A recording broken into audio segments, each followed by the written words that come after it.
Hello everyone, welcome to the show 5-Minute Success Strategies. I am Dr. Avinash here.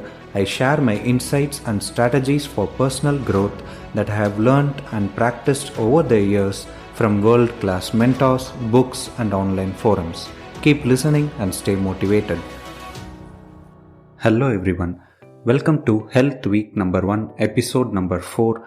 Coffee, caffeine, and all you need to know about it. I have found some mind-blowing and interesting facts about coffee while I did my research for this episode, and I want to share all that with you. I got to know how coffee is made, why it tastes like it tastes, and how we Indians consume it in a different way, what are its health benefits, and how it can affect your health if you consume it too much. Stay tuned and know your coffee.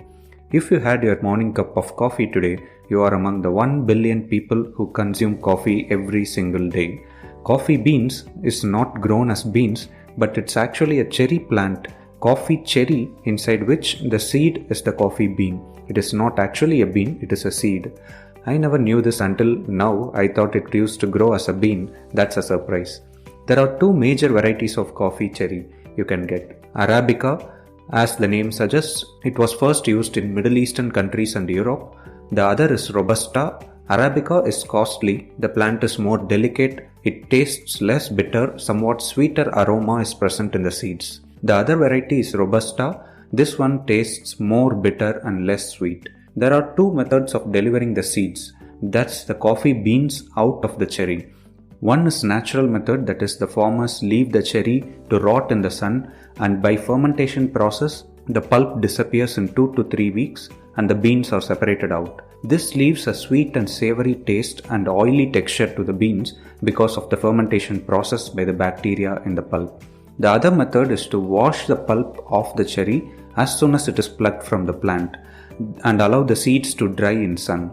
This gives a lot of bitter taste, but that's the original taste of coffee bean. So if you don't like the bitter taste, choose a naturally processed coffee. After the seeds are separated, they are roasted in heat, grinded and pressed, and now there is a brewing process mixing it with water, and then comes your coffee to the cup.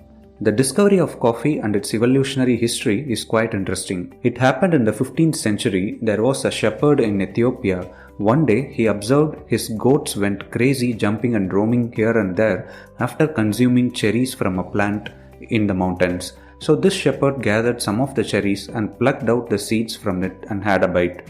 He also felt energetic, and so he took it to the monks who lived in the mountains. Initially, the monks rejected it and threw it away in the fire. You know what happens when you throw a coffee bean in the fire? It gets roasted. Once it's roasted, you get the smell of the coffee with all its aroma, and then it got the attention of the monks. So they took it back from the fire, grinded it into a powder, and then drank it. That's how coffee came into existence. Nobody knows how much of it is true, but this seems to be the most probable theory written by 16th century European writers. It was first popular in the African countries, then it came to the Middle East, and then it spread to the whole of Europe and UK, and then to the whole world. It was the Dutch people who introduced coffee in the Indian subcontinent when they landed in Sri Lanka in 16th century. They grew some coffee plants there. In India proper, it was introduced by British in the 17th century through the East India Company. And since then, Indians became known to this beverage called coffee. When the rest of the world consumed coffee either black after brewing or mixed with cream and sugar, and rarely used milk, more than 90 to 95% of Indians use milk and sugar to consume coffee. Though it reduces the original taste of the coffee, it has an advantage because plain black coffee such as espresso makes you dehydrated and pumps your heart up instantly. Adding milk or even water to it makes you less dehydrated, and adding sugar to it makes it more palatable. Alright, now how does coffee act in your body? Coffee has a chemical called caffeine. It is structurally similar to another chemical called adenosine, which is present in your brain. Now the function of adenosine is to make you tired and make you go to sleep after you have been awake for long. But caffeine blocks this adenosine by binding to the receptors in the brain, and thus caffeine makes you less tired and more awake.